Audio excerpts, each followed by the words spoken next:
अन्धस्य ज्ञानञ्जनशलाकया चक्षुरुन्मिलितं येन तस्मै श्रीगुरवे नमः। श्रीचैतन्यमनोभीष्टं स्थापितं येन भूतले सोऽयं रूपकदा मह्यं ददाति स्वपदान्तिकं वन्देऽहं श्रीगुरो श्रीयुतापदकमलं श्रीगुरोन् वैष्णवांश्च श्रीरूपं सग्रजातं सहगणा रघुनाथान्वितं तं सजीवं साद्वैतं सावधूतं परिजनसहितं कृष्ण चैतन्यदेवं श्रीराधा कृष्णपादान् सहगणा ललिता श्रीविशाखान्तांश्च वञ्चाकल्पतरुभ्यश्च कृपासिन्धुभ्यैव च पतितानां पावनेभ्यो वैष्णवेभ्यो नमो नमः। जय श्रीकृष्ण चैतन्य प्रभु नित्यानन्द श्री अद्वैत गदाधर शिवासादि गौरभक्तवृन्द। हरे कृष्ण कृष्ण कृष्ण हरे हरे, हरे राम राम राम हरे हरे। ॐ नमो भगवते वासुदेवाय।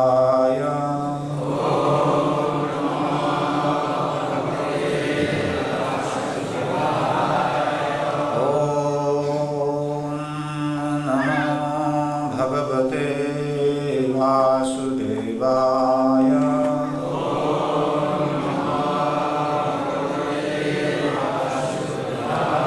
ॐ नमो भगवते वासुदेवाय।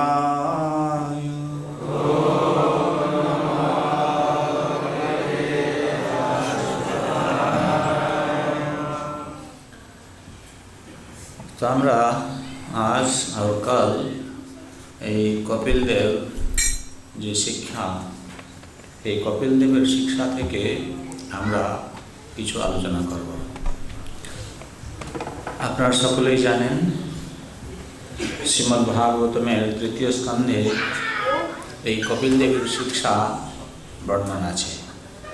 কপিল দেব তার মা দেবহূতিকে এই শিক্ষা দিয়েছিলেন। তো একটু ইতিহাস বলি। আমরা জানি ব্রহ্মা হচ্ছেন সৃষ্টিকর্তা। এই জগতে যে সমস্ত জীব তারা জন্ম নিচ্ছে তাদের মূল কারণে কি আছে? ব্রহ্মা। তো সৃষ্টির আদিতে যখন ব্রহ্মা এই সৃষ্টির দায়ভার গ্রহণ করেন আর সৃষ্টি করতে যখন তিনি প্রবৃত্ত হন, প্রথমে তিনি এই সৃষ্টি কার্য ঠিকভাবে সম্পন্ন করতে পারেন নাই। তিনি তামসিক সৃষ্টি করেছিলেন, যে সৃষ্টির দ্বারা তিনি দেখছেন যে সৃষ্টি আর বৃদ্ধি হচ্ছে না। তখন ব্রহ্মা মনে মনে চিন্তা করছেন যে আমি কি করব। যেমন প্রথম কুমারদেরকে তিনি তার মন থেকে সৃষ্টি করলেন। তো কুমাররা সাধু হয়ে গেল, ব্রহ্মচারী হয়ে গেল, তারা সৃষ্টি কার্যে তাদের মন লাগছে না। তারপরে ব্রহ্মা এরকম বিভিন্নভাবে যখন চেষ্টা করছে, দেখছে সৃষ্টি আর বাড়ছে না। তখন ব্রহ্মা মনে মনে চিন্তা করছে কি করা যায়। এটা হচ্ছে নিশ্চয়ই কিছু দৈবের কিছু কারণ আছে। তো এরকম চিন্তা করার সময় হঠাৎ করে দেখা গেল কি ব্রহ্মার শরীর থেকে দুটো শরীর আবার প্রকাশ পেল। একটা পুরুষ শরীর আর একটা হচ্ছে নারী শরীর। তো এখন এই দুজন তারা হচ্ছে মনু আর শতরূপা, আপনারা জানেন। তো এখন ইতিমধ্যে ব্রহ্মার মুখ থেকে জন্মগ্রহণ করেছিলেন কে? এই কর্দমমুনি। আর কর্দমমুনিকে ব্রহ্মা বলেছিলেন যে তোমাকে সৃষ্টি বিস্তার করতে হবে। তখন এই সৃষ্টি কার্য সম্পাদন করার জন্যে ব্রহ্মা কী করলেন, কর্দমমুনি কী করলেন? তিনি 10,000 বছর পর্যন্ত তপস্যায় চলে গেলেন।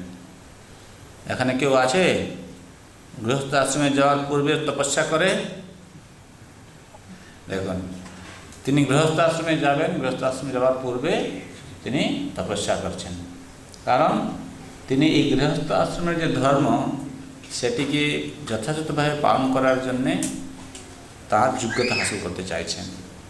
অর্থাৎ এই গৃহস্থ ধর্মে যেন তিনি আবদ্ধ হয় না যান, গৃহস্থ জীবনে যাবেন, আবার সেখান থেকে যেন তিনি ভগবানের চরণে যেতে পারেন। তো সেই জন্য তিনি কী করলেন? 10,000 বছর পর্যন্ত তিনি গিয়ে তপস্যা করলেন। আর তার তপস্যাতে ভগবান সন্তুষ্ট হলেন। সত্যযুগের প্রারম্ভে তখন কি হচ্ছে, ভগবান তার সামনে আবির্ভূত যখন হলেন তখন ভগবান বললেন যে কর্দম, তুমি যে কারণে তপস্যা করছো আমি বুঝতে পেরেছি, অবশ্যই তোমার মনোভীষ্ট আমি পূর্ণ করব, আর তোমার তপস্যাতে আমি সন্তুষ্ট আছি। আজ থেকে পরশু দিন, পরশু বুঝে যায় তো বাংলা কথা না? এই ভাগবতে বাংলা কথা বর্ণনা আছে, এটা আমি বলছি না, ভাগবতে বলছে পরশু। ভগবান তাকে বললেন পরশু দিন মনু মহারাজ আসবেন, আর ওনার একটি সুযোগ্য কন্যা তাকে তিনি নিয়ে আসবেন, আর তুমি তাকে তার পানি গ্রহণ করবে। তো এই মনু মহারাজের 3 জন কন্যা আর 2 জন পুত্র ছিল। পুত্রর নাম হচ্ছে উত্তনাপাদ আর প্রিয়ব্রত, আর কন্যাদের নাম হচ্ছে আকুতি, দেবহূতি আর প্রসূতি। তো এই দেবহূতিকে তিনি কর্দমমুনিকে প্রদান করেন, আর রুচি প্রজাপতিকে দেন আকুতি, আর দক্ষকে দিন প্রসূতি। তো এইভাবে পরশু দিন কী হলো, ভগবান তো তাকে বলে চলে গেলেন। ভগবান যখন আবার বললেন তাকে, কর্দমমুনিকে বললেন যে দেখো, তোমার মুক্তির জন্যে আমি তোমার গৃহে পুত্ররূপে আবির্ভূত হব, অতএব তোমার আর বন্ধনের কোনো কারণ নেই। তো এই কথা বলে ভগবান গরুড়ের স্কন্ধে আরোহণ করে তিনি চলে যান। এখন কর্দমমুনি অপেক্ষা করছেন, ভগবান বলেছেন পরশুদিন কন্যা আসবে। তো পরশুদিন ঠিক উচিত সময়ে মনু মহারাজ আর শতরূপাকে সঙ্গে করে তার কন্যা দেবহূতিকে নিয়ে তিনি সেই আশ্রমে আসলেন। যখন আসলেন তখন এই কর্দমমুনি তাদেরকে যথার্থভাবে অভ্যর্থনা করলেন। তারপরে তাদের সঙ্গে কথোপকথন হয়। কথোপকথন হওয়ার পরে পরিশেষে দেবহূতিকে কর্দমমুনির সঙ্গে বিয়ে দিয়ে দেওয়া হয়। তারপরে তার পিতামাতা তার বাড়ি ফিরে যায়, এনারা 2 জন থাকেন। তো এখন এই কর্দমমুনি একজন বহুত বড় একজন ঋষি ছিলেন। তার তপস্যার বল এত ছিল যে তিনি নিজে একটা গ্রহলোকও তৈরি করতে পারেন তার যোগ সিদ্ধির মাধ্যমে। যে রকমের ভোগ চায় সব কিছু তিনি রচনা করতে পারতেন। এখন তো সাধু ছিল এতদিন পর্যন্ত, না ঘর আছে না বাড়ি আছে, কোনো গৃহস্থ হয়েছে, ঘর বাড়ি লাগবে, জিনিসপাতি লাগবে, তাই না? টাকা পয়সা লাগবে না তাকে, তার যোগ সিদ্ধি ছিল। যোগ সিদ্ধির বলে খুব সুন্দর তাদের যে জীবনযাপনের জন্য, গৃহস্থ জীবনের জন্য যা কিছু দ্রব্য প্রয়োজনীয়তা আছে সব কিছু তিনি সৃষ্টি করে ফেললেন। তারপরে 2 জন আছেন। এরকম বহুদিন বেঁচে যায়, কন্যা সন্তানও জন্ম হয়। কিন্তু বিয়ের সময় তিনি বলছেন যে দেখো, আমি কিন্তু থাকবো তোমার সঙ্গে কিছুদিন, তারপরে আবার সন্ন্যাস নিয়ে আমি চলে যাব। তো তখন দেবতী বলেছেন ঠিক আছে। তো এখন বহুদিন এরকম একসঙ্গে থাকতে থাকতে যখন টাইম হয়, মেয়েরা এখন জন্ম হয়েছে, তো একদিন কর্দম ঋষি বলছেন যে আমি তোমাকে কথা বলেছিলাম, এখন আমার সময় হয়ে গেছে, আমি এবার চললাম। তখন তো দেবভূতি কান্না করছে, বলছে আরে কি খবর, ঠিক আছে তুমি চলে যাবে বলছো, এই এতগুলো মেয়ে এখনো জন্ম হয়েছে, এই মেয়েগুলোকে কে বিয়ে দিবে, কমপক্ষে তো মেয়েদেরকে বিয়ে দিয়ে যাও। তখন কর্দম ঋষি বললেন ঠিক আছে। তারপর দেবভূতি বলছেন যে তুমি ঠিক আছে, তুমি সন্ন্যাস নিয়ে চলে যাবে, আমার কি গতি হবে, আমার তো তুমি চলে যাওয়ার পরে আমাকে তো কেউ দেখাশোনা করার জন্য থাকতে হবে। তখন কর্দম ঋষি বললেন যে অবশ্যই ভগবান কথা দিয়েছিলেন তিনি আসবেন, আর ভগবান তোমাকে উদ্ধার করবেন। তো তারপরে উচিত সময়ে যখন কপিল দেব দেবভূতির গর্ভে আসেন, তখন এক সময় ব্রহ্মা তার পুত্রদেরকে নিয়ে সেখানে এসছেন। নারদ, চারকুমার, মরীচি ইত্যাদি সমস্ত ঋষিদেরকে তিনি নিয়ে এসছেন। আর তখন ভগবান এসে কর্দম ঋষিকে বললেন যে তোমাদের যে কন্যা সন্তান আছে এদের সঙ্গে বিয়ে দিয়ে দাও। কাদের সঙ্গে? মরীচিয়াতি, নারদের সঙ্গে বা চারকুমারের সঙ্গে নয়, তারা ব্রহ্মচারী বিয়ে করবে না। তখন তাদের মেয়েদের বিয়ে হয়ে গেল, আর ব্রহ্মা কি করলেন, চারকুমার আর নারদ এদেরকে নিয়ে তিনি আবার চলে গেলেন। ঠিক আছে। এখন যথাসময়ে কপিল দেব যখন জন্মগ্রহণ করেন, এক সময় একান্তে কর্দম মুনি তার কাছে গেলেন। তিনি বলছেন যে প্রভু, আপনি তো এসে গেছেন, তো এখন আমি চাই সন্ন্যাস আশ্রমে যাব। তখন ভগবান বলছেন যে যখন আমি তোমার ঘরে এসে গেছি, আর তোমার সন্ন্যাস নেওয়ার কী প্রয়োজন আছে? তোমাকে আর সন্ন্যাস নিতে হবে না। তারপর ভগবান বলছেন যে ঠিক আছে, যদি তুমি একান্তই মনে করো যে তোমাকে সন্ন্যাস নিতেই হবে, তাহলে তুমি আমার চিন্তায় তুমি ঘর ছাড়ো। অর্থাৎ এখানে আমাদের জন্য একটা সন্দেশ ভগবান দিচ্ছেন যে যদি কখনো কেউ গৃহস্থাশ্রমে থাকার সময় সে খুবই ওই ঘর গৃহস্থী কাম ধন্দায় যদি মগ্ন হয়ে যায়, তাহলে ভগবানকে সে উপলব্ধি করতে পারবে না। সেই জন্য আমাদের এই বর্ণাশ্রম সিস্টেমে বলা আছে কি না, যখন 50 বছর ঊর্ধ্ব হয়ে যায় তারপরে বানপ্রস্থ আশ্রমে যেতে হবে এবং পরবর্তী সন্ন্যাস আশ্রমে যেতে হবে। কিন্তু আমাদের সংস্থাতে দেখা যাচ্ছে কি না, ভক্তরা গৃহে থেকে ভজন করে। আর এখন তো বন আর কোথায়, বৃন্দাবন তো বিল্ডিং হয়ে গেছে সব। যেখানে যাবে, মায়াপুর গেলেও মায়াপুরে এখনও পুরো বিল্ডিং হয়ে গেছে, গিয়ে সেই বিল্ডিংয়েই থাকতে হবে। তো বাড়িতেই বিল্ডিংয়ে থাক, অসুবিধা কী আছে? কিন্তু বাড়িতেও বিল্ডিংয়ে থাকলে কী করতে হবে, বাড়িতে থাকার সময় আমাদেরকে ভক্তি যাজন ঠিক মতন করতে হবে, তাহলে সেও সন্ন্যাসী মতন থাকতে পারবে। যাই হোক, তো এখানে যখন কর্দম মুনি বলছেন যে আমি যাব, তখন ভগবান বলেন তুমি আমার চিন্তায় ঘর ছাড়তে পারো। তো যখন কর্দম ঋষি গৃহত্যাগ করে চলে যান, তখন এক সময় দেবহূতি মাতা কপিলের কাছে গিয়েছে। তখন বলছেন যে তার তো পুত্র সন্তান, তারই সন্তান, বলছে বেটা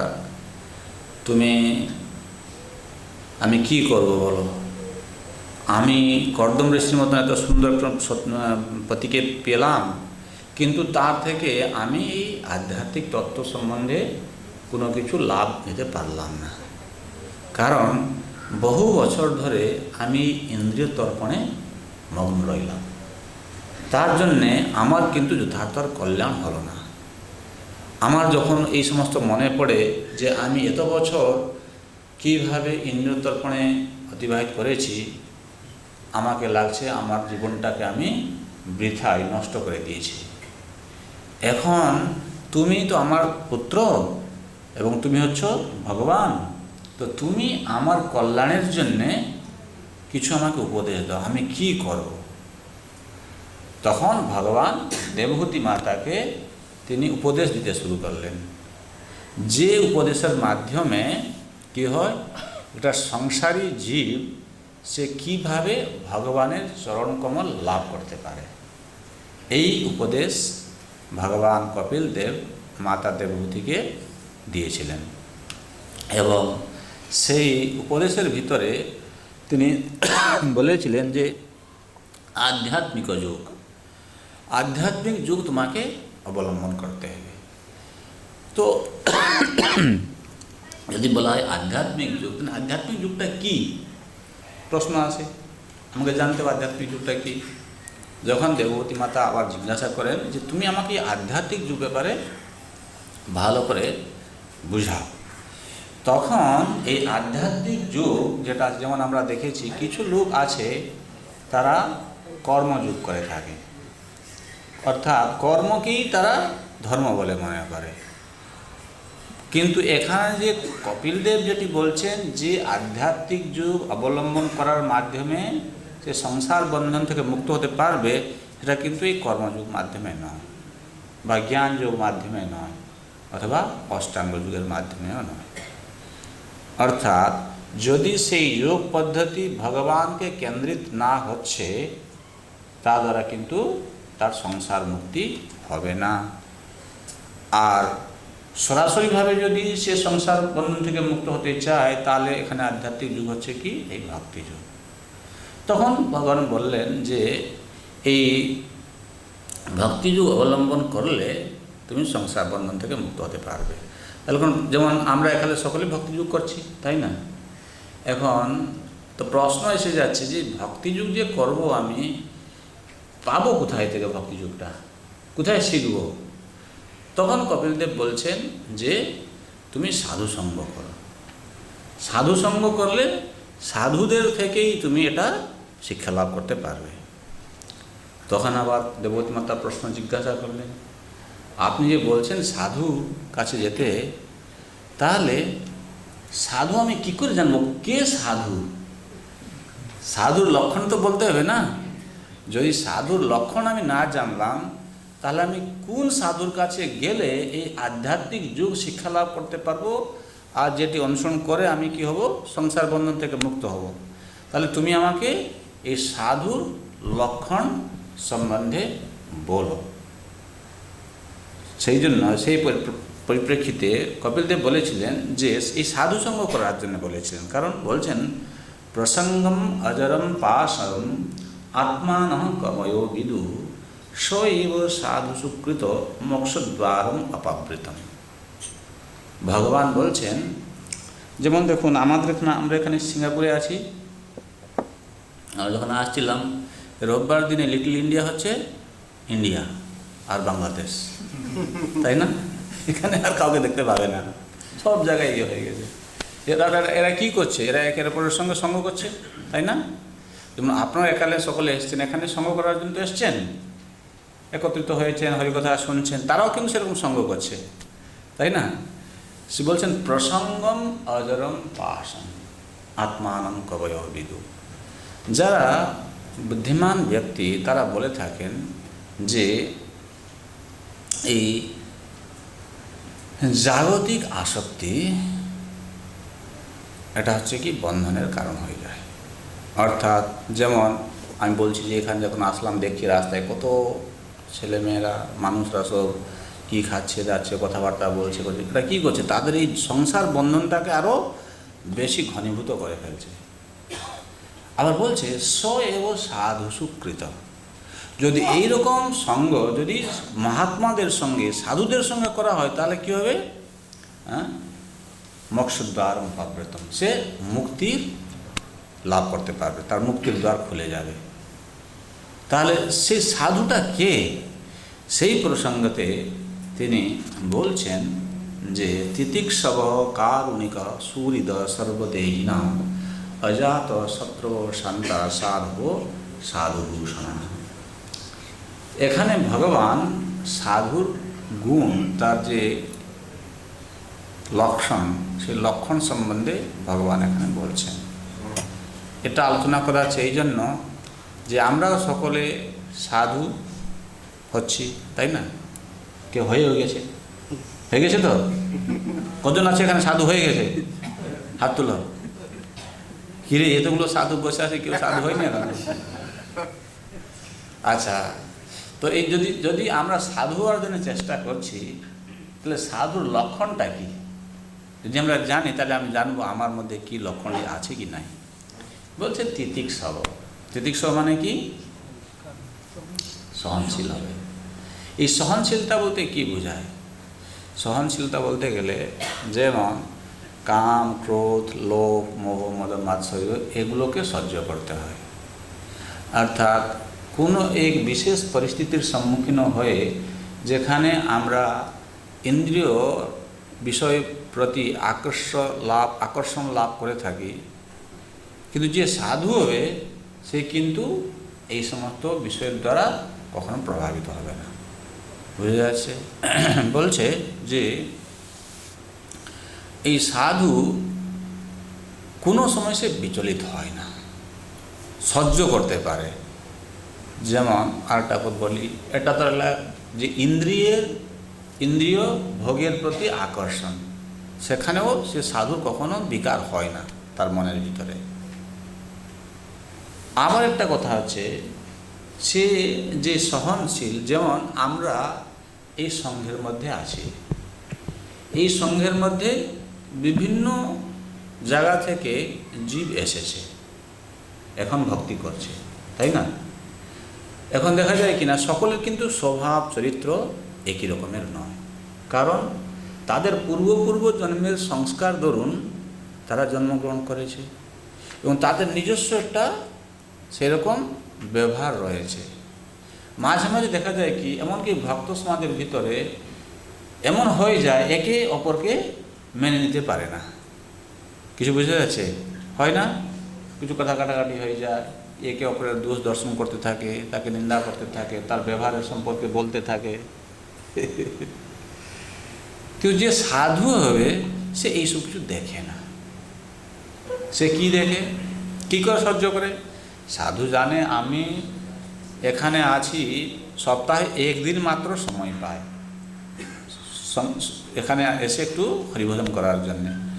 আর এইখানে এসে যদি আমি এর দোষ দর্শন করলাম, তার দোষ দর্শন করলাম, এর পিছনে লেগে থাকলাম, তাহলে সেটা কি সাধু হলো না? সেটা সে মেনে নেই একে অপরকে। তিতিক্ষব, বুঝে যাচ্ছে? কারুণিক, সে করুণা তার মধ্যে থাকে। অর্থাৎ যদি কখনো সে দেখে একজন ভক্তিতে ঠিক মতন আসতে পারছে না, কোনো অসুবিধা থাকে, তাকে সাহায্য করে। এটা হচ্ছে করুণার প্রকাশ। বুঝা? যেমন চৈতন্য মহাপ্রভু এসেছেন করুণার অবতার। কেন? তিনি আসছেন সকলকে দেওয়ার জন্য। অর্থাৎ সাধু কখনো চায় না আমাকে কি পাওয়া যাচ্ছে এখানে। সাধু হচ্ছে সে দিচ্ছে সকলকে। বুঝা যাচ্ছে? তো কারণিক সুহৃদ, সকলের সে হচ্ছে বন্ধু। সুহৃদ মানে কি? বন্ধু। বন্ধু বলতে কি? এখানে সুহৃদ বলছে এরকম যে যে কোনো কিছু তার থেকে আশা না করে তাকে সাহায্য করতে থাকে, সে হচ্ছে বন্ধু, সুহৃদ। কিছু বোঝা গেল? আমরা মাঝে মাঝে কি হয়, আমরা যদি কাউকে কিছু সাহায্য করি, মনে করি ও আমাকে একদিন সাহায্য করবে না। যে সুহৃদ আছে সে কি করে, সে কোনোদিন কামনা করে না যে আমি ওকে এই সাহায্য করলাম, এর পরিপ্রেক্ষিতে ভবিষ্যতে সেও আমাকে সাহায্য করবে। এরকম চিন্তা তার থাকে না। সর্বদেহী নাম সমস্ত লোকদের প্রতি। আর অজাত শত্রু শান্তা, সে হচ্ছে তার কোনো শত্রু নেই। আবার এখানে বলছে তার সামনে এই কাম, লোভ ইত্যাদি কখনো থাকতে পারে না। সে হচ্ছে কাম এবং লোভের শত্রু। বুঝে যাচ্ছে? সাধুর শত্রু কেউ নেই, কিন্তু সাধু আবার কাম আর লোভের শত্রু। মানে তার সামনে কাম আর লোভ কখনো থাকতে পারে না। বুঝে যাচ্ছে? এই হচ্ছে অজাত শত্রু। তার শত্রু আর জন্ম নিতে পারছে না তার সামনে। সাধু তো সে তো কাউকে শত্রু দেখেই না সমাজের ভিতরে, কিন্তু তার ভিতরে যে কাম আর লোভ রয়েছে সেটাকেও পর্যন্ত সে নষ্ট করতে পারে। সে হচ্ছে অজাত শত্রু। এটি হচ্ছে সাধুর গুণ, লক্ষণ। ঠিক আছে? সাধু হতে চাইছে সমস্ত সাধুরা। তো এখন জানতে হবে যে আমি যে সাধু হতে চাইছি আমার কি লক্ষণ থাকা উচিত। আচ্ছা, অজাত শত্রু সাধব সাধুভূষণা, শান্ত। শান্ত মানে সে পুরা একদম সংযম থাকে সবসময়ের জন্যে। আর সাধু, সাধুভূষণ, সে নিজে হচ্ছে সাধু। সেই জন্য সে কী করে? অপর সাধুকে দেখলে তাকে সম্মান করে। বুঝে যাচ্ছে? আমাদের কি হয়, আমরা যখন দেখি আর একজন কেউ আমার থেকে ভালো হচ্ছে, আমরা তাকে কি করি? ঈর্ষা করে থাকি, তাই না? কিন্তু এখানে সে সাধু কি করে?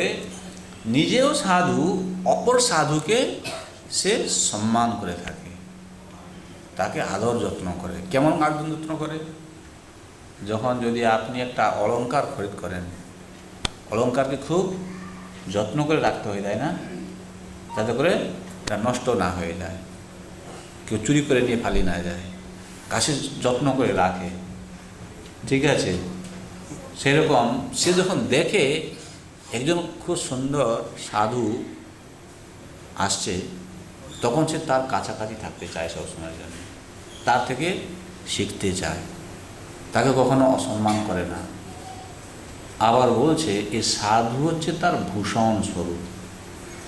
মানে কি, আমরা যে অলংকার গ্রহণ করে থাকি, এই অলংকারের দ্বারা আমাদের সৌন্দর্য বৃদ্ধি পায়, তাই না? সেই জন্য আমরা অলংকার গ্রহণ করে থাকি। ঠিক সেই রকমভাবে যখন কোনো সাধুর সঙ্গে সে থাকে, এটা হচ্ছে সাধুর গুণ। বুঝতে হবে, যদি আমি সাধু হতে চাইছি তাহলে আমার মধ্যে এই গুণটা থাকতে হবে কি, যে আমার থেকে যে উন্নত ধরনের বৈষ্ণব আছে তার সঙ্গে থেকে, তার সান্নিধ্য থেকে সমস্ত শিক্ষা লাভ করে আমি যেন ভক্তি জীবনে সবসময়ের জন্যে সতর্ক থাকতে পারি। এটা হচ্ছে সাধুর ভূষণ। বুঝে যাচ্ছে? আভূষণ স্বরূপ সে নিয়েছে। আবার বলছে কি, একজন বলছেন যে সাধু ভূষণ হচ্ছে যেমন তিলক। এখানে সকলে ধুতি পরেছে, তিলক পরেছে, কেউ দেখছি প্যান্ট শার্ট পরে আসে নাই, খুব ভালো। তো এইটা হচ্ছে সাধুর ভূষণ। অর্থাৎ কাম করে সে যখন বাড়িতে ফিরে যায়, মনে করে না যে এখন তো আমি তো বাড়িতে আছি, স্নান করে আর তিলক কেন লাগাবো না। এটা হচ্ছে সাধুর ভূষণ। সে সবসময়ের জন্যে তিলক করে থাকে, কণ্ঠী ধারণ করে থাকে। তো এইগুলো হচ্ছে সাধুর গুণ। তো আর বলছেন যে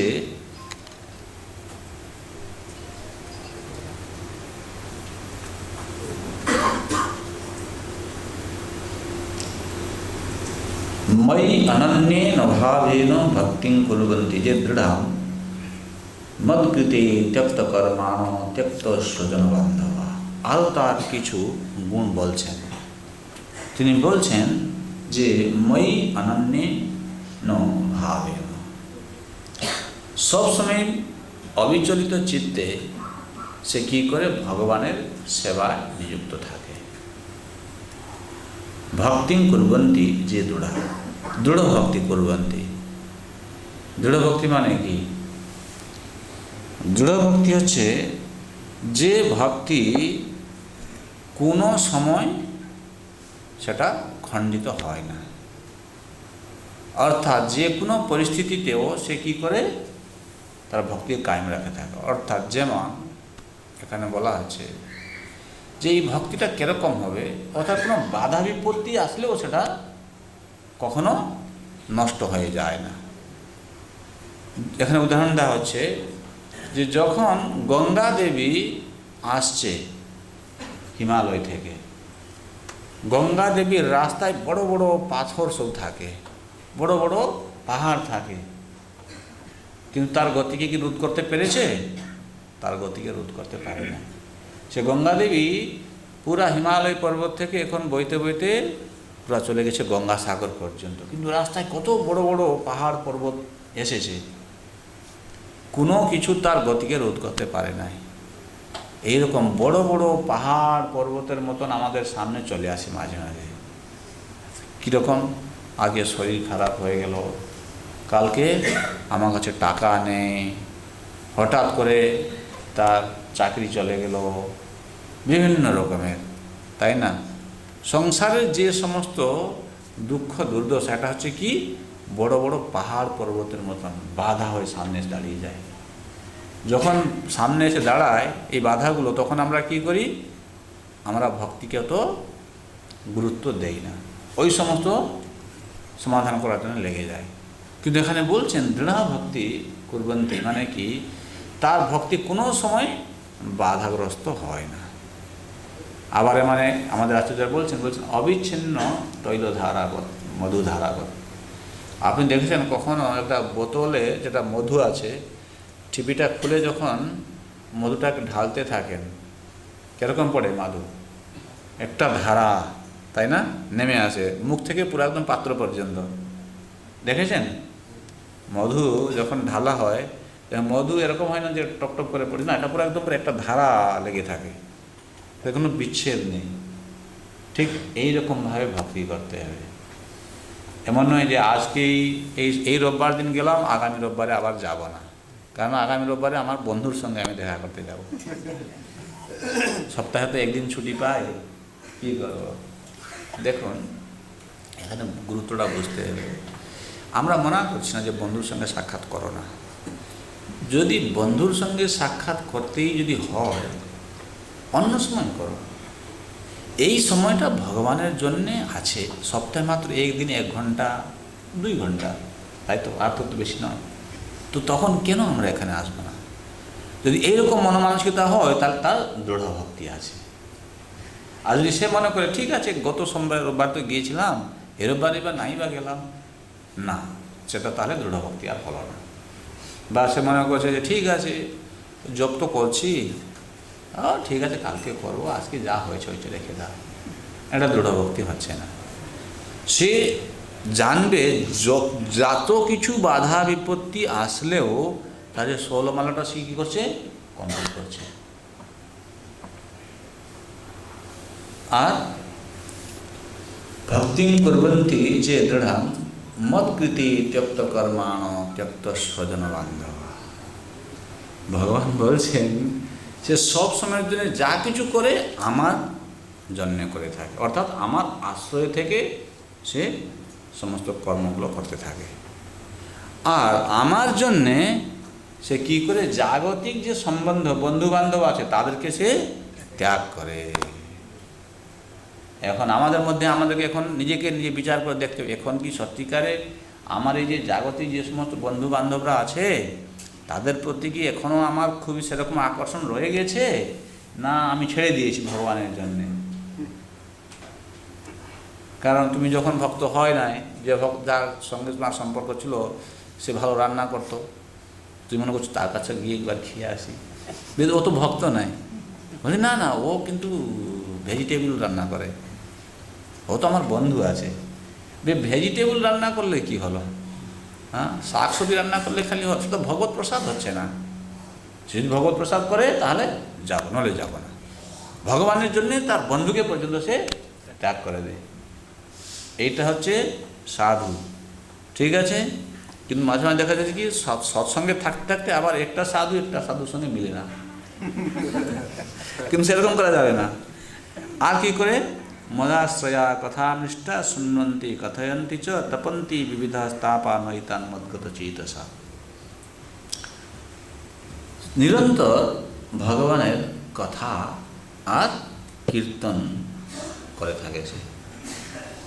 মদাশ্রয় কথামৃষ্টা শৃণ্বন্তি কথয়ন্তি, কখনো কখনো সে নিজে শ্রবণ করে, আবার কখনো কখনো অন্যকেও শোনায়।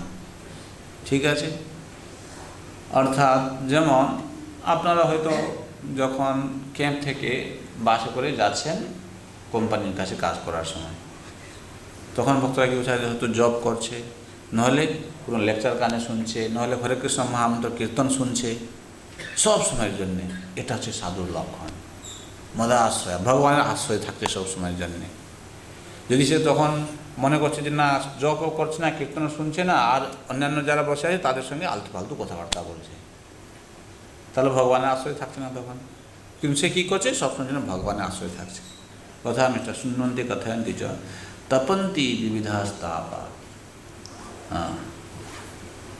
অর্থাৎ যখন এই সংসারের মধ্যে আমরা থাকি, সংসারের একটা তাপ রয়েছে। সংসারের তাপ উপলব্ধি করতে পারেন? সংসারের তাপ কি? আদিতাত্ত্বিক, আধ্যাত্মিক আর আদিভৌতিক, এগুলো হচ্ছে তাপ। আর এই তাপগুলো কী হয়? সে সহ্য করতে থাকে, কিছু বলে না। যদি কখনো কখনো অন্য জীব তাকে দুঃখ দিচ্ছে, সে বেশি কিছু বলে না। শরীর একটু খারাপ হলেও সে কী করে ভগবানের নাম করতে হয় সেটা চিন্তা করছে। এগুলো হচ্ছে কার গুণ? সাধুর গুণ। নৈতান মদ্গত চেতসা, অর্থাৎ সর্বদাই ভগবানের কাছে তার মনকে সে লাগিয়ে থাকে। তো ইতি সাধব সাধ্বী সর্বসঙ্গ বিবর্জিতা সঙ্গস্তেশ্বততি প্রার্থ্য সঙ্গ দোষ হারাইতে। তখন বলছেন, হে মাত, হে সাধ্বী, এইগুলি সমস্ত আসক্তি থেকে মুক্ত মহান ভক্তদের গুণাবলী। আপনার অবশ্য কর্তব্য এই প্রকার সাধুদের প্রতি আসক্ত হওয়ার চেষ্টা করা, কেননা তার ফলে জড় আসক্তিজনিত সমস্ত দোষ নিবৃত্ত হয়। তো এখন পর্যন্ত ভগবান কী করলেন? সাধুর লক্ষণগুলো বললেন। যে ভগবান বলছেন যে সাধুর প্রতি যদি আমাদের আসক্তি হয় তাহলে জড়বন্ধন থেকে মুক্ত হয়ে যাব, তাহলে সে কোন সাধু? সে এই সাধুর লক্ষণগুলো বলা হলো। তখন অন্তিমে ভগবান বলছেন যে যদি সেই সমস্ত সাধুদের সঙ্গে আমরা থাকি, তাহলে কী হবে? আমরা সমস্ত দোষ আমাদের নিবৃত্ত হয়ে যাবে। এটা খুবই গুরুত্বপূর্ণ জিনিস। সেখানে যে বলছেন যে সঙ্গস্তেশ্বততি প্রার্থ্য সঙ্গ দোষ হরাইতে, সঙ্গ দোষকে তারা কি করে? হরণ করে নেয়। সঙ্গদোষ বলতে কি?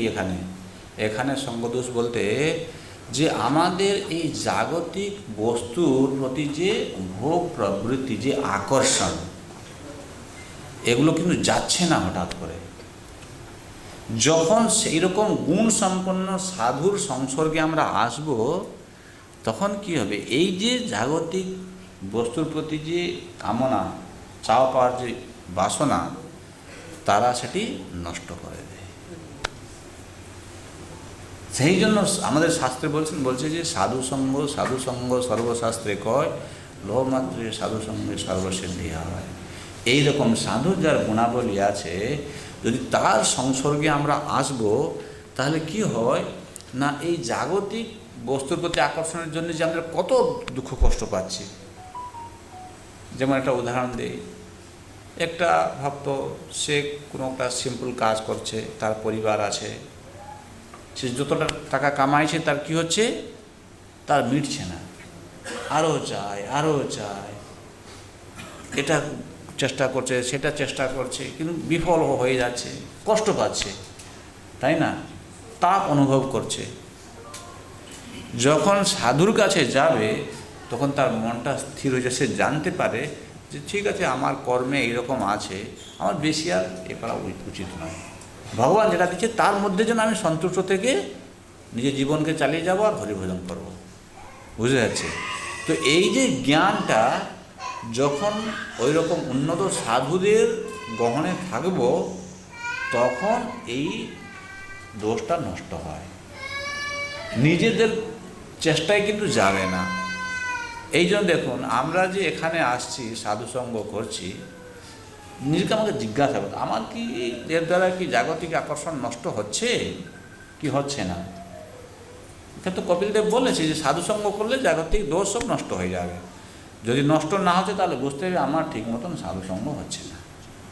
হয়ে গেছে। এই সাধুসঙ্গ মানে নয় এখানে আসলাম, একটু হাই হ্যালো করলাম আর খাই দিয়ে বাস চলে গেলাম, চলে হয়ে গেলাম, আমি যাচ্ছি না। এখানে আসছি মানে কি, আমার মধ্যে কি পরিবর্তন আসছে। তো এইরকম গুণাবলী সম্পন্ন সাধুদের সান্নিধ্যে যদি থাকা হয়, তাদের কথা শোনা হয়, তাহলে দেখবে ধীরে ধীরে ধীরে ধীরে আমাদের এই জাগতিক দোষগুলো সব নষ্ট হয়ে যাচ্ছে, আর মন শান্ত হয়ে যাবে। মন যখন শান্ত হয়ে যাবে, তার মধ্যে তখন কোনো বিকার থাকবে না। হ্যাঁ, তো তাহলে এখন কথা হচ্ছে যে এই সাধুদের সঙ্গে থাকলে আমরা কি লাভ করতে পারবো। সেদিন বলছেন, শতান প্রসঙ্গান মম বীর্য সম্বিদ ভবন্তি হৃৎকর্ণরসায়ন কথা তজ্জোষণাদাস্ববর্গবর্ত্মনি শ্রদ্ধারতির্ভক্তিরনুক্রমিষ্যতি। আমরা যখন সাধু হয়েছি তখন বলা হয় আমাদের সাধুর যে গন্তব্যস্থল কি, কৃষ্ণপ্রেম লাভ করা। এটা শুনেছ না? তো এই কৃষ্ণপ্রেম এইভাবে লাভ হবে। শতান প্রসঙ্গান মম বীর্য সম্বিদ। যখন এইরকম গুণ সম্পন্ন সাধুদের সান্নিধ্যে থেকে কি হয়, ভজন করা হয়, বীর্যবতী ভগবানের হরিকথা শ্রবণ হয়, সেটা কি হয়, ভবন্তে হিত কর্ণ রসায়ন। রসায়ন নাম শব্দ শুনেছ? রসায়ন কি রে? টনিক। আয়ুর্বেদ শাস্ত্রে যে রসায়ন, সেটা হচ্ছে টনিক। সেটা খেলে কি হয়, শরীর কিন্তু হৃষ্টপুষ্ট হয়ে থাকে, স্বাস্থ্য ভালো থাকে, সেটাকে রসায়ন বলা হয়, তাই না?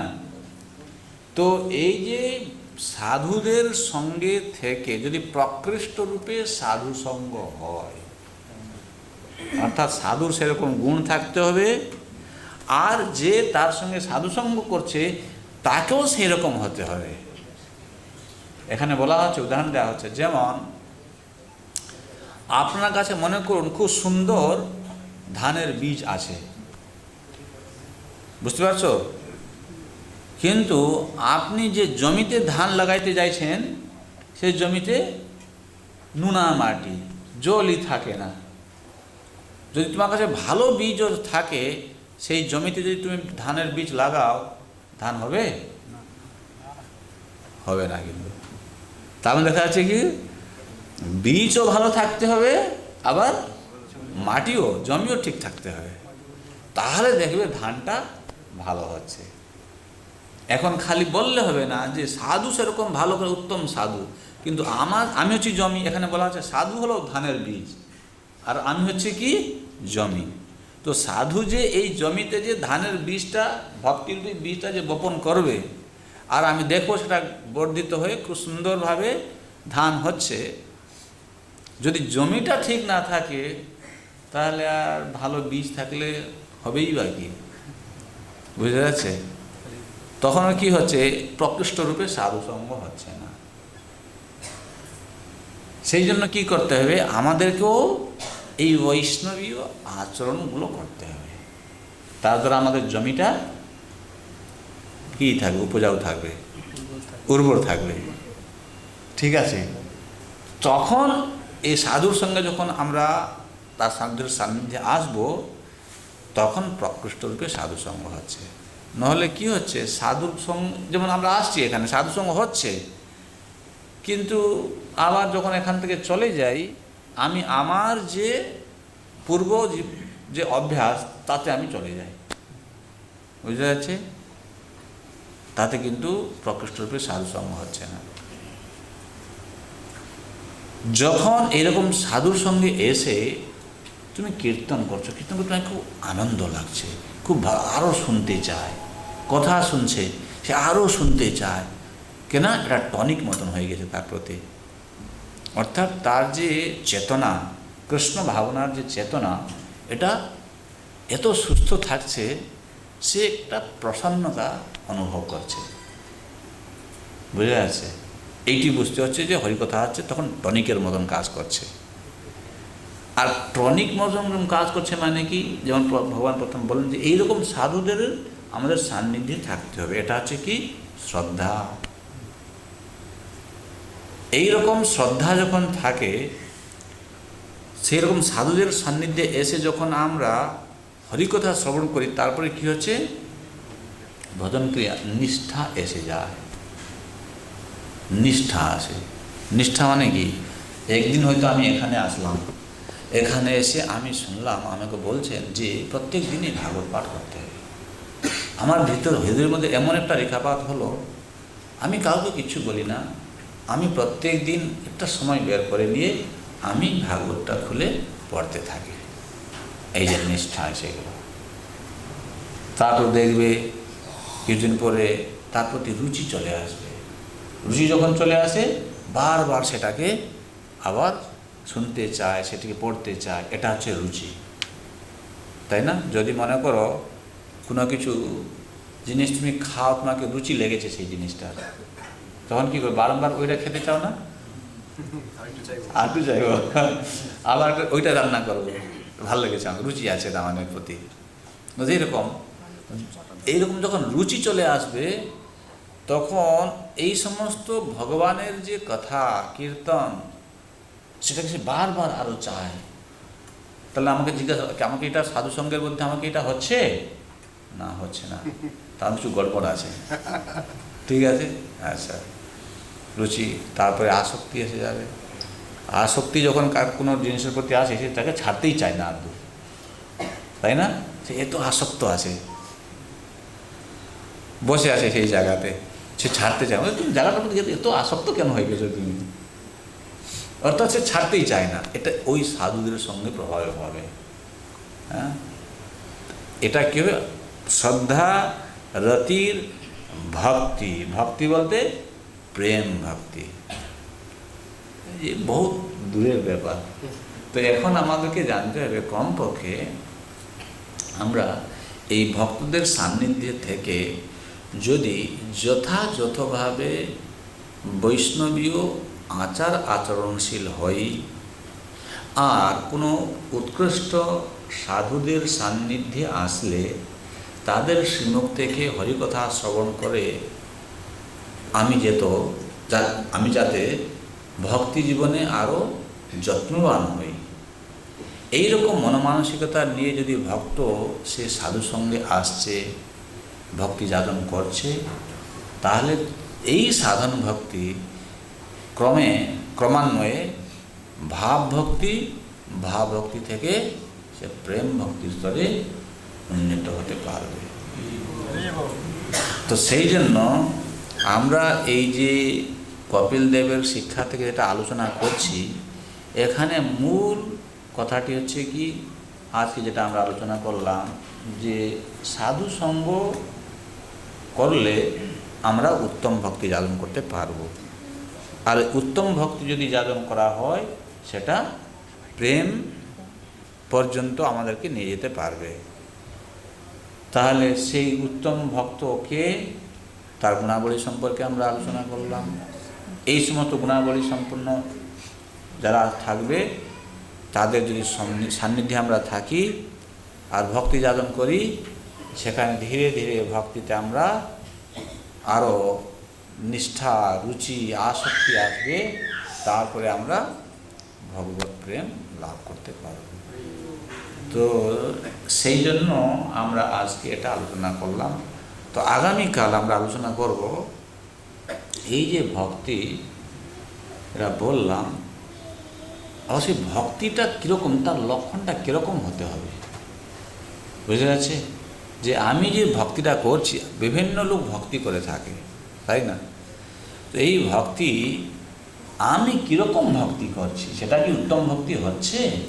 আমি তো সাধু সঙ্গে থাকছি, দীক্ষাও নিয়েছি, সব কিছু করছি, কিন্তু আমি যে ভক্তিটা করছি এই ভক্তিটা কি সত্যিকারে উত্তম ভক্তি হচ্ছে কি হচ্ছে না, এইটা আগামীকালকে আমরা আলোচনা করব তার সম্পর্কে। ঠিক আছে?